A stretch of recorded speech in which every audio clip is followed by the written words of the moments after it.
I Huh. remember he looked at me and he didn't say anything. And then I wasn't supposed to go out that night. And I saw that he was a rugby boy. So he was there in that room with all these rugby lads. We call them. So all Getting the very drunk, usually. not not yet. That was in the Okay. afternoon. But then they all came out and they were going to pre-drinks. And I remember they were asking me, "So you coming out tonight?" And I was like, "Well, I wasn't going to, but maybe we'll see." And he says to me, "Come on, come out."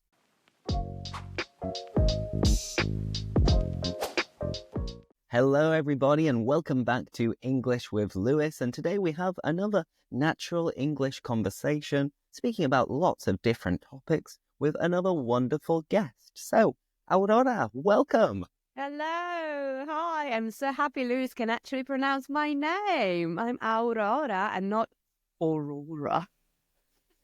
So, yeah, very glad. I'm very happy to be here. Thanks for having me. My pleasure, my pleasure. So, do you get this a lot? Do people always tell you Aurora? Yeah, they say either Aurora, which obviously to me as an Italian sounds like Aurora, like something that's horrific. or maybe they say Aurora. So anyway, not Aurora. And do you correct them? No, no. Sometimes when they ask my name and I know they're English, I would say I'm Aurora. So I would change the pronunciation of my name. That's a recent transition though. For many years, I've always said Aurora because that's my name. I found it really, weird to change my name. And then they're like, "Sorry, what?" And then I'd go, Northern Lights, Aurora, Northern Aurora. And then because all of that, I've cut that bit out and I just say Aurora so that they know. It's just easier, right? Because I do a very similar thing in Spanish. I'll say, Luis. Yeah. Luis. Me llamo Luis. My name is Luis. Yeah. And then nobody has to ask any follow-up questions. And I'm like, oh, yeah, nice to meet you. Perfect. Yeah. Because the majority of times I say my name is Aurora or Aurora, they understand Laura. And that's why one of my characters is called Laura. That's my alter ego. Like they always understand Laura. If you're feeling very, very English one day, you're like, actually, my name's Laura. Yes. Perfect. So, tell everybody about you. For people who don't know you, who are you? Where are you from? What do you do? Etc. Okay. Hi, my name is Aurora. I'm Italian originally, and I moved to the UK when I was 18 to study at university, where I studied languages, Spanish, French, and Italian translation, dubbing, and drama. My English was, we call it scolastico in Italian, so it was just school level English. So when I moved to the UK, I lived with other 11 students in a student's flat, and I really struggled to communicate because they came from all over the place, mainly the UK. They had different accents. They spoke with lots of slang because obviously they were 18 and they were all very cool. And all I learned at the time was listening 1, exercise 2, where is she from? So when I moved there, I was kind of dreading going into the kitchen to make small talk because my English wasn't that good. Or I would start speaking, they would respond, and then I would be freezing, be like, "Oh, what are they saying? I can't understand." So that because my degree was joint, I was absolutely fine in the languages classes. So I was doing Spanish, and obviously being Italian for me was super easy. And in the drama lessons instead, I was the only foreigner, or it was 2 of us in the year. And I would literally spend the whole lesson looking at my teachers being like, "Oh my God, I don't understand anything." I literally could understand 20% of what was going on and I felt really lost. But the drama really helped me with my English. It got me out of my comfort zone. It really got me thinking about the way the language sounds and the intonation and the rhythm of the language. And that's probably why I think I got to this level of fluency, because the drama really puts you in the situation. Yeah. After uni, I did 1 year Erasmus in Spain, in Madrid. Yes. And I did drama in Spanish as well. So that was really fun. Then after uni, I went on to do a master's, a PGCE, which is a postgraduate certificate in education. And I became a secondary school languages teacher. And I taught Spanish and Latin in secondary schools here in the UK for 8 years, which was a long time. And then in 2019, me and my husband and I moved to Qatar to teach in an international school, and the pandemic hit. And you really did not want to be in the Middle East during a pandemic when you didn't know what was going to happen with the world. And we decided to move back to the UK before the end of the 2 years contract. That meant that they didn't want to give us references for working in schools, and I was stuck with no job after all of this. So I started doing little videos online, trying to teach Spanish, Latin, Italian, and English. And my English videos for Italians went viral really quickly. And so from that, I started getting lots of students, grouping them. I started working with my sister, who also was a language graduate and loved languages and did a CELTA course to teach English.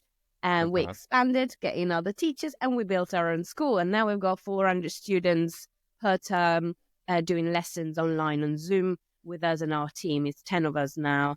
So basically that's the quick story. Amazing. You've gone you go on. Yeah, sorry. Yes. Talking about the video, originally they were very simple and academic and 5 idioms you can, relate it to the snow or whatever. And then slowly I started adding my acting into my videos, and I started developing characters and little situational sketches, and having the Italian character being me, the Laura that I was talking about before. It's me before I became fully fluent. And then there's Sarah, which is the very posh English girl, and the Karen, which is the kind of London, a little bit chavvy, a little bit chavvy, chavvy London girl, and all the situations that Laura goes through as a non-native speaker, and all of the issues that she's encountering by not being fluent, the mistakes that she makes with her pronunciation, a lot of embarrassing mistakes, very inappropriate ones at times, and that I found myself in these 14 years in the UK. So that's basically it's amazing. Like, I think I've noticed that in recent months, these kind of videos have really taken off. They've really blown up, where people are getting to know your different characters and like kind of admiring the acting skills at the same time. And it's another kind of way of understanding English pronunciation in particular, because you write down how you understand it as an Italian, when obviously in English it's written in a completely different way. So it's a kind of eye-opener in many ways, and it's fun. You can watch it and be like, look at Laura, what's she doing? Isn't she silly? Yeah. So the aim is to entertain as well as learn. So every time I plan for a sketch, I start with, as if it was a lesson, I start with an objective. Okay, what do I want my students to learn through this situation? And it could be vocabulary, it could be pronunciation, it could be one specific mistake that needs to be addressed. And then I build around it. Or sometimes I think about a situation. So for example, okay, I'm at the check-in at the airport. What vocabulary do I need in this situation? I come up with all the vocabulary and all the sentences that are related to that situation. And then I'm thinking, okay, if I am not a native speaker and I have to interact with these people, what kind of mistakes would I make? And then I build my situation around that. So there's different ways I approach the sketch. And it's interesting because I've tried to do a couple of videos in a kind of similar way, but the vast majority of my videos are very kind of straightforward, like showing different things, different actions, because it's tough to think of a whole script, then edit a whole script. Like in your case, how long does it take to actually come up with and then develop and finish and post one of these videos? So, I start a long time. Yeah, the script itself may take days. So I may draft it one day and then I'm always not convinced with it. And my technique is to leave it and go back to it with a fresh mind on a different day. And the following time I add things, or remove things, or I change things completely. The script writing itself may take maybe an hour overall, an hour and a half for a 1 minute video. Yeah. Then or maybe 2 hours. That's probably the longest. Then the filming itself, probably half an hour between changing wigs, costumes, half an hour, 40 minutes if I'm being very picky. But normally what you see on what you see in the video is one line that I say. I don't repeat my lines over and over. Sometimes I do, maybe twice, but it's one take basically. I haven't got the time. Yeah. But what takes the longest is the flipping editing, because I do everything myself and I struggle to find someone who could help me with these because they're not in my head. I really should find someone to help me edit the videos, but it has to be someone who's bilingual, because you have to understand how she feels. It has to be someone who's good with editing comedy sketches. That's because they need to understand, oh, pause here would be really good. Oh, adding like her eyes going like this would be really good. There's so many decisions that I make in the way the video plays out that I make whilst I'm editing. So a good music, like a game show music here would be really good. Let's slow it down and add it. That wasn't planned before. So I do my rough sketch and I film it, but then so many ideas come when I edit. So I just don't think someone else will be able to do it. Someone else would be able to do it if I had the ideas before and I tell them exactly how I want things. But I don't have those ideas before. They come whilst I see the way I've acted, the way I filmed it, and and I add so many things that weren't planned. So it's hard. So that takes around 4, 5, 6 hours per video. That's a long time because you're pretty consistent as well. I don't know how often you post, but it's a few times per week, I'm sure. It's around 3 times per week, and I often repost old videos as well. One of the 3 videos maybe is a really old one, because there's only so much I can do. Exactly. So nowadays, like with your classes and running the academy and obviously having your family at the same time, how do you kind of balance your time and stay consistent with everything? Well, I just run around like a headless chicken. Lovely expression. Trying to get run everything around done. like a mad woman. Yes, like I've got my kids in the morning, get them ready, take them to school, come back, make myself a coffee and start writing scripts. And then I've got meetings with my team, with my sister, who obviously runs the academy more than I do because I'm dealing with all the social media and she obviously has to deal with all the lessons and the website and the teachers. She's got a lot on her plate as well. It's just different kind of jobs. We are very lucky because we've got completely different sets of skills that are matching. So she's very good at organizing stuff and plan things and making sure she's on top of everything. I'm a little bit more of the, la, la, la, how would you say, heads in the clouds, creative individual. And together, we work well together. So that's... You make a great team. You complement each other, which is good to see. Absolutely. So Perfect. she gets frustrated at the fact that I'm not very good with keeping my finances. I've been on top of all the logistic stuff. And I'm like, sorry, I'm the creative one. I can't do that.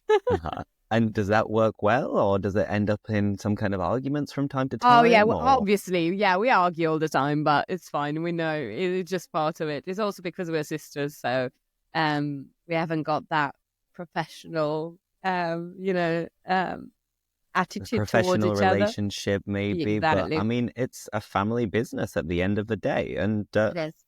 what are the pros of a family business? Like in your case with your sister, what do you think are your biggest strong points for the company? The fact that you are related. Well, I think the fact that we are now in obviously co-owners of the company of our online school means that we know we can trust each other. We're not going to just turn around and screw each other up. I'm taking all of the money. Exactly, and run away. We know we can trust each other because we are family. obviously that is also complicated, because if we do have issues about the business, then obviously that reflects in our relationship. So that's complicated. And what we've worked out in the past few years is to make sure that we've got different responsibilities, and we don't kind of step on each other's toes. So because we do have different sets of skills, I do my thing and she does hers. The only thing is that running a school is very complicated. So she does need a lot of help with that. She can't just do it all herself. So, Fine. yeah. Well, it seems to be working, so long may it continue. Now, let's go back in time a little bit. You mentioned that at school in Italy you had l'inglese scolastico or something like that. Yeah. Why did you decide to go to the UK for university? What was going through your head at this moment in time?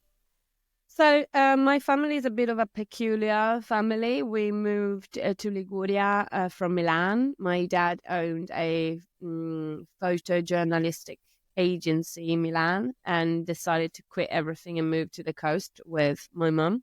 My mum was a passionate traveler, so she loved going to India and Africa and Asia. So they decided to turn that into their job. So they opened a few shops that sold furniture, carpets, jewelry, clothes from all over the world. So they would take us, little kids, around traveling with them. So we would go to India, we would go to Vietnam, we would go to Thailand to choose and buy the stuff for a shop. So that was our life. Every year we would go to Indonesia, Bali, and All right. very, very, very, very exotic. very lucky upbringing. It was always work, though. It wasn't like, let's go to a 5-star hotel and chill. There was a little bit of going to the pool and going to the sea, absolutely, but a lot of it was going around with my parents to all these different workshops and factories and choose what we wanted for the shop. And my parents' English was very basic.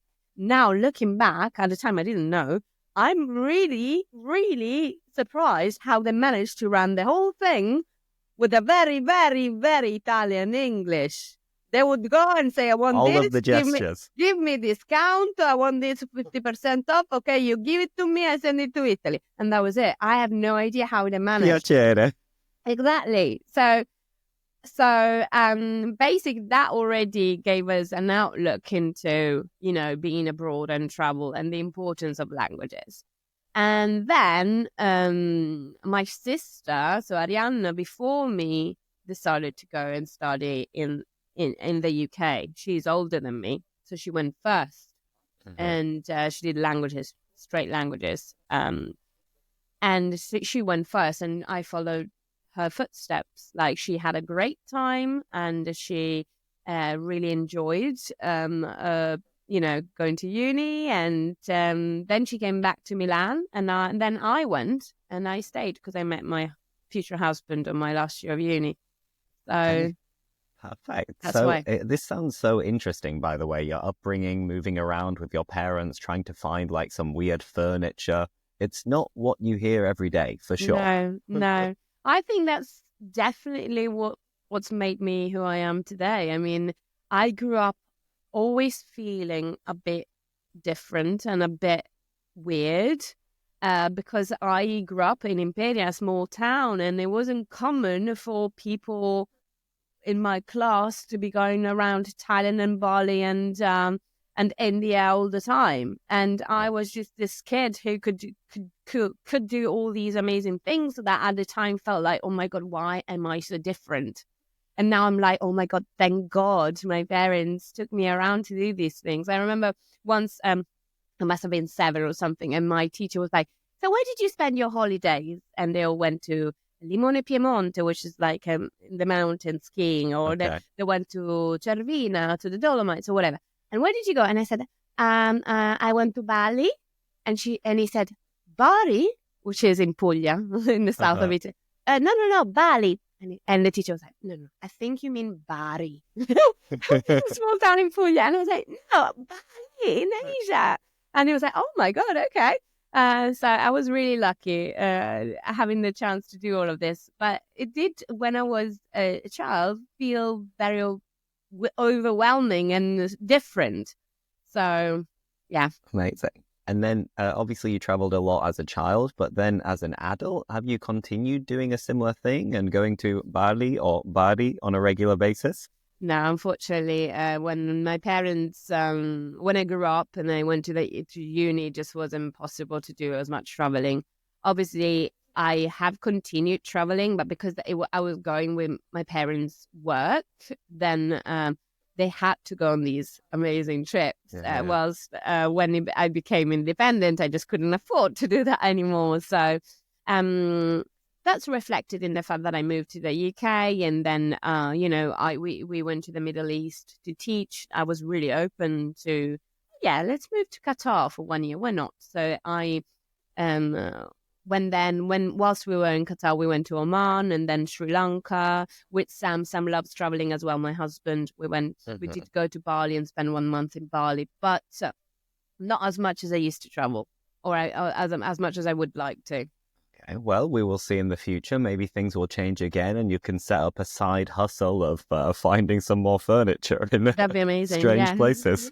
My parents said, do you want the shop? And I was like, no, thanks. I didn't want it. Just because obviously you're still owning a shop in Imperia and you'd have to sit in the shop and work in the shop.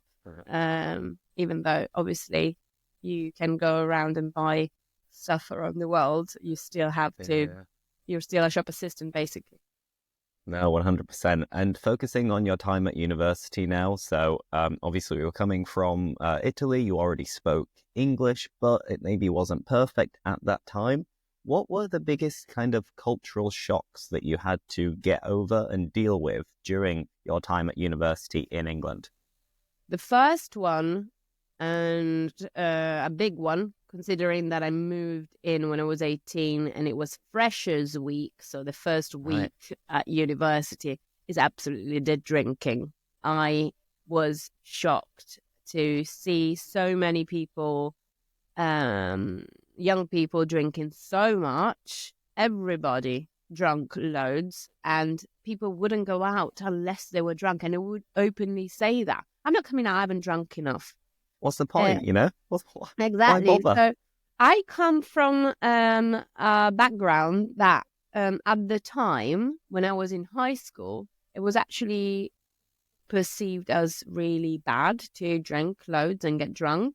I remember it happened to me once. I must have been 17 or 18, and we were at a party and I drank too much and I was a bit drunk.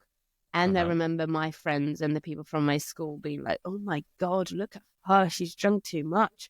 So when I moved to the UK, I moved with the idea that drinking was actually badly seen from everybody, and absolutely, you wouldn't go around being like, I was so drunk last night. So that really shocked me. Even the next day, all the girls being like, I was so drunk, I did this and I did that. And I thought in my head, oh my God, are you telling everybody you were drunk? How dare you?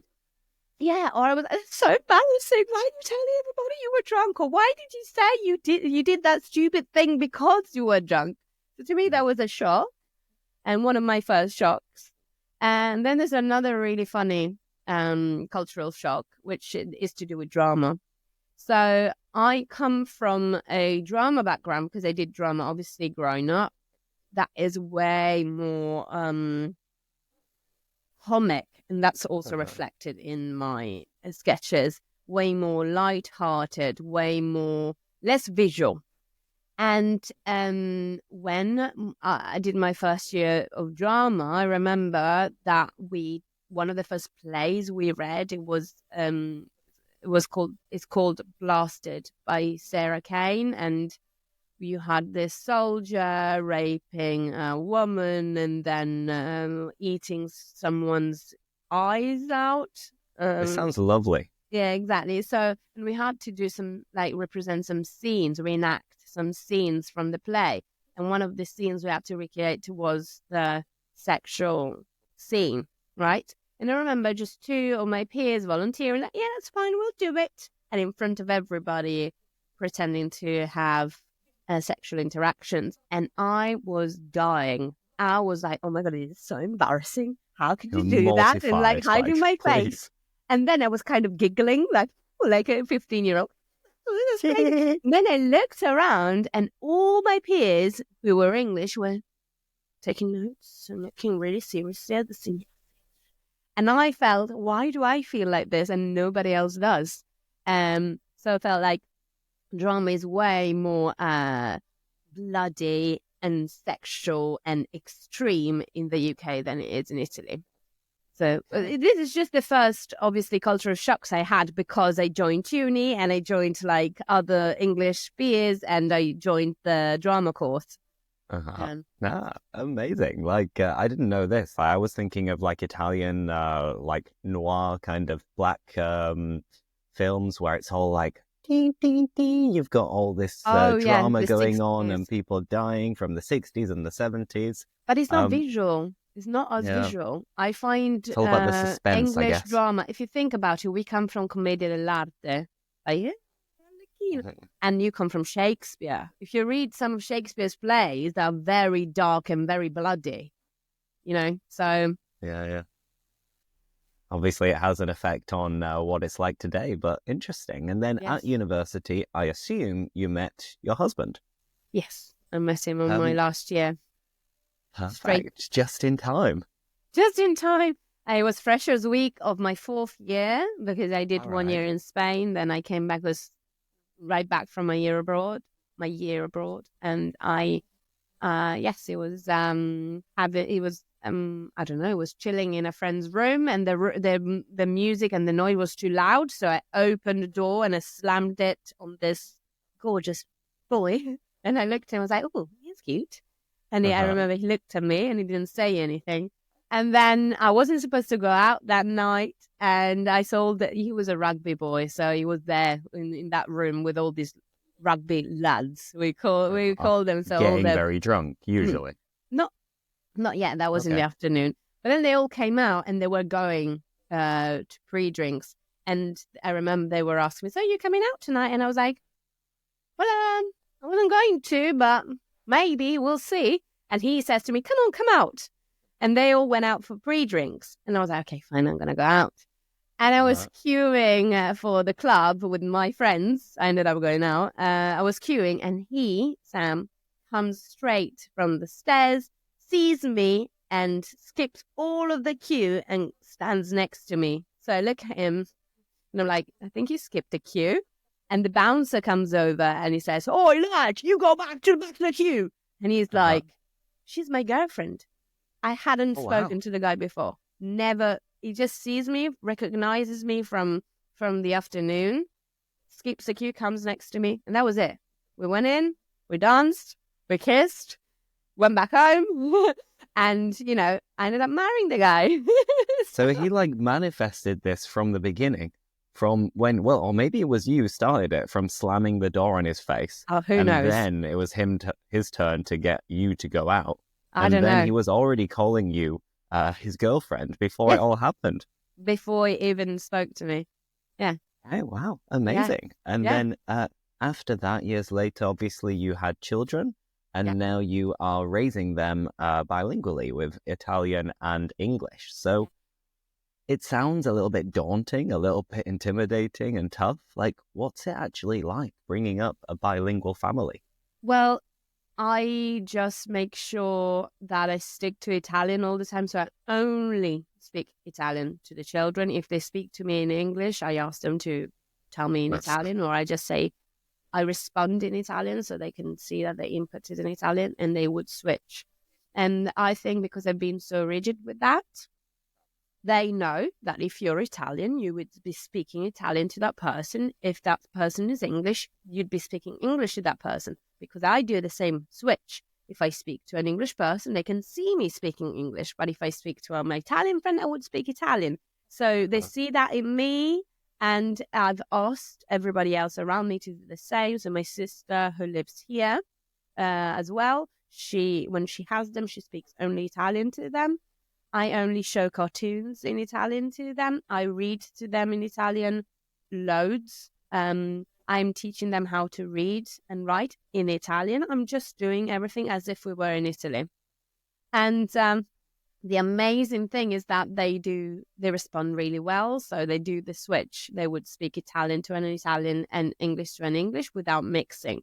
Sometimes they don't know the word, which is fun, and we would help. But it's working really well. And because we set it up rigidly from the very beginning, maybe it's also because I'm a languages teacher. I'm trained to teach languages. So I really have at the back of my mind all the techniques to make sure we achieve those language goals.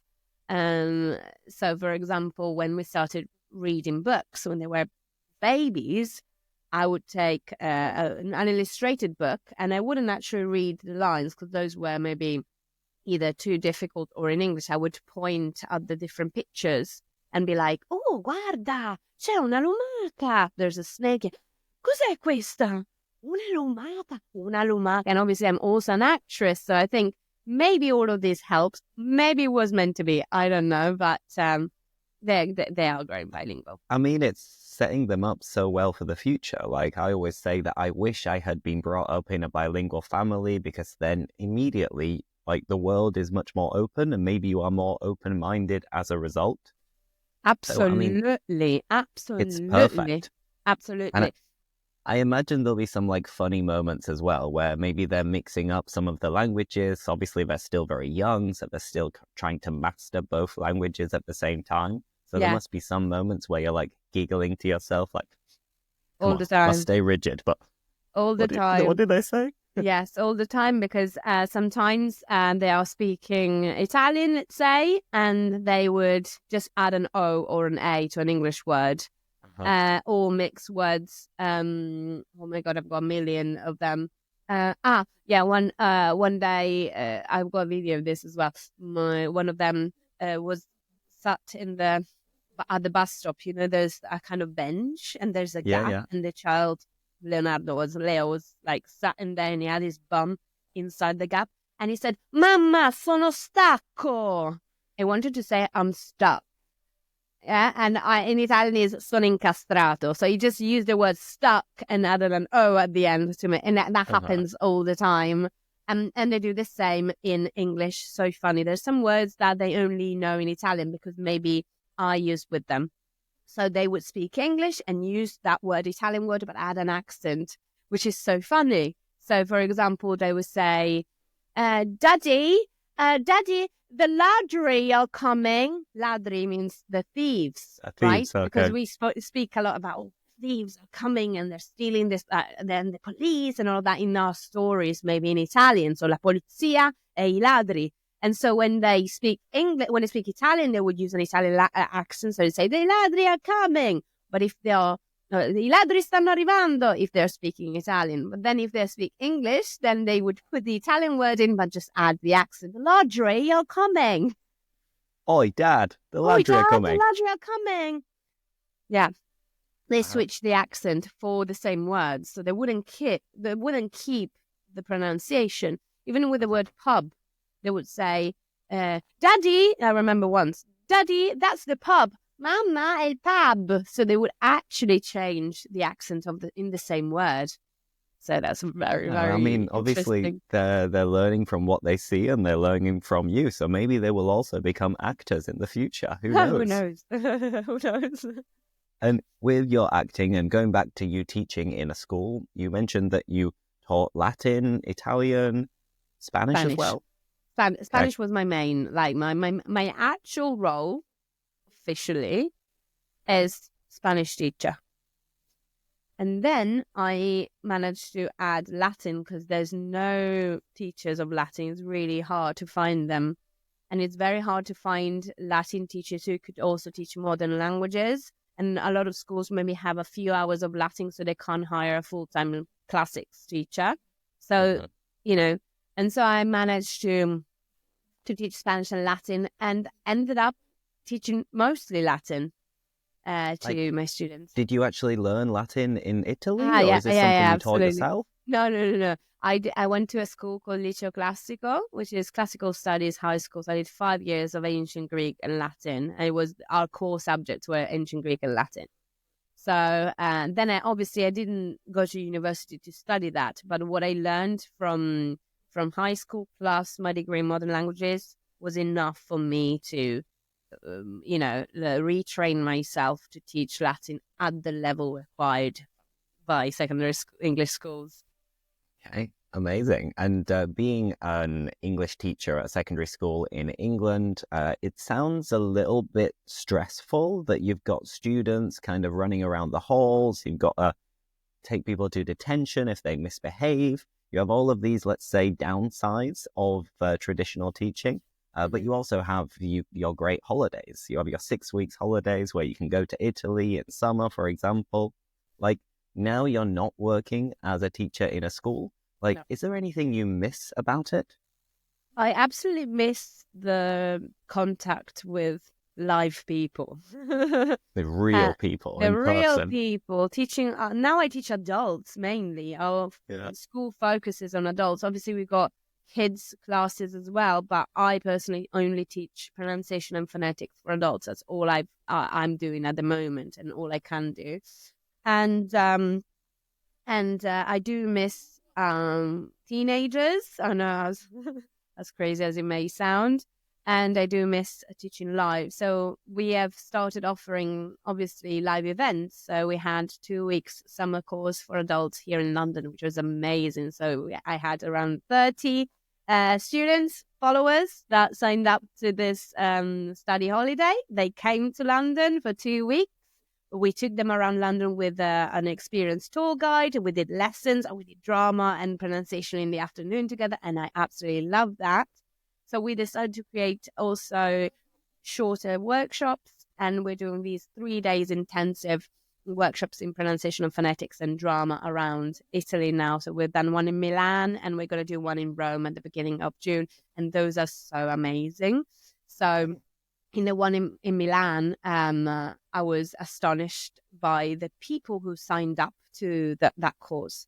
If you're just an anonymous school who advertises a course, you'd have all sorts of people signing up, because all of these people were my followers. They knew exactly who I was. They knew exactly what to expect, and they had a similar humor, interest, approach to life that I do. So we all met there. It was 44 of them, and the chemistry between them was amazing. They were all super keen, loved languages, and loved drama.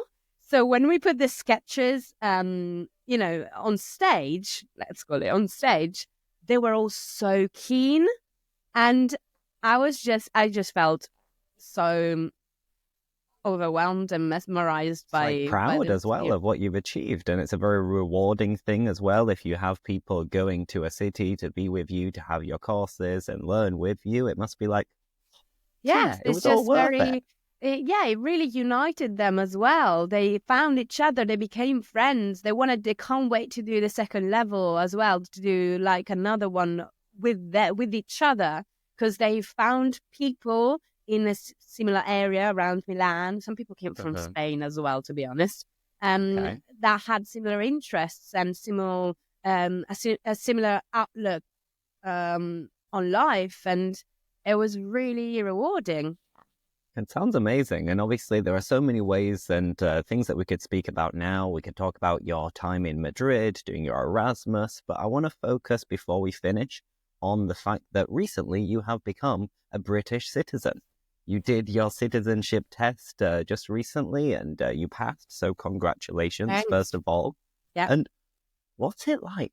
How does it work? What was the process in actually becoming a British citizen?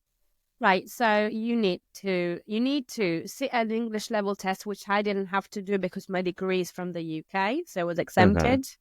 Thank God. And then you need to sit this Life in the UK test, which the content varies from politics, history, geography, cultural habits of the Brits. Even what time do pubs close on a Sunday? That's a question on the test. Oh, really? Yeah. I mean, it depends, doesn't it? On a Sunday. Oh, is there a law? Or is it maybe because open? So... What time do pubs open? They open at 12. Okay.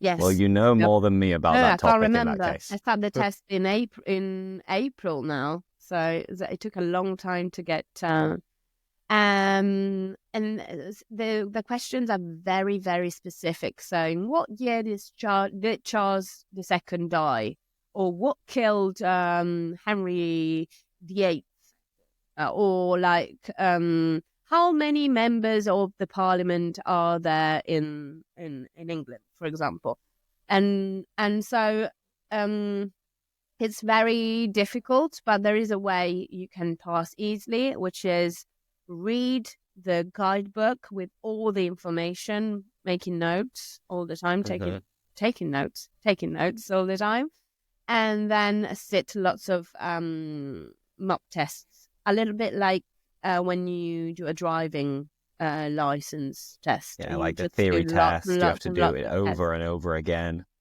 You plan yourself a month or two to read the book and then do like 10 tests a day, and then you should be okay with the questions.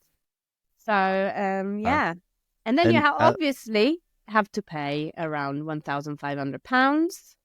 Plus, you need to go into London. I had to go into London. I'm sure you could go into any city to go and have your documents checked, get your fingerprints, your picture. And that's another £200 to do that. It's very expensive. But for me, it was important. I'm getting some negative comments on TikTok about it. It's mostly people that don't follow me. You know, that sometimes your video goes to the wrong audience. And I'm getting lots of negative comments being like, why would you do that? Why do you care? Why would anyone want a British citizenship? That's very stupid. That's very nationalistic. Or some racist people being like, go back to your country, we don't want you. So that was a bit upsetting to read those yesterday. But I think if you do know me, you know that I literally have a split personality between English and Italian. Aurora and Aurora. And so I think it was important for me that was recognized legally. And I think it's important for me, given that I've been living here for 14 years, to be able to vote in the national elections. So, yeah. Congratulations, you did it. And I mean, it's a privilege to be able to hold the two citizenships at the same time. Yes. So you are Italian, of course, and you are now British. So, yes. Woohoo! Thank you. Now, my last question is basically, what is the plan for the future? Are you planning on staying in and around London, or do you foresee yourself returning to Italy one day? Like, what have you got in mind? Well, you're finding me in a very tricky situation at the moment. But we are confused about whether going back to Italy or staying. I would love to stay, but my husband is passionate about Italy. Even he's English, but he loves Italy, and he would like to be a farmer and start a project of an agriturismo in Liguria, exactly where I'm from. So we are considering going back and try this out for him, mostly. And I am thinking about starting a bilingual school in my hometown, starting with the nursery, growing into a primary school and secondary school. We are really, really just considering it at the moment and seeing if it's feasible. That would be amazing if we could proceed with the project, but we don't know yet. So it could all go to watch this space then. Watch this space, we'll see. I mean, if I were Sam, I'd be like, yeah, going to Italy is perfect, right? You could be working on the farm, better weather, great food. Like, as a Brit who has always really been living abroad, I'm like, Italy sounds amazing. Spain's amazing. That's probably how he feels. But I grew up there and I've left, and I left for a reason. So I don't know. Maybe it'd be different.